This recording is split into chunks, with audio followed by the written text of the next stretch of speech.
How to fix Steam not opening games. If your Steam games are not opening or launching, this video will show you several quick ways to fix the problem on Windows.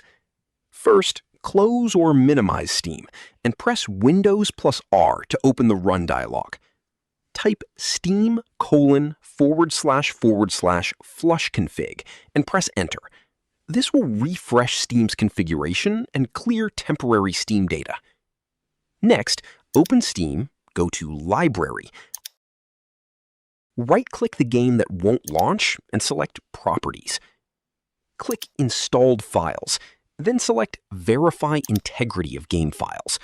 Steam will scan for missing or corrupted files and replace them if necessary. These steps can help fix Steam games not launching, Steam games not opening, and game launch errors on Windows. That's how you can fix Steam not opening games.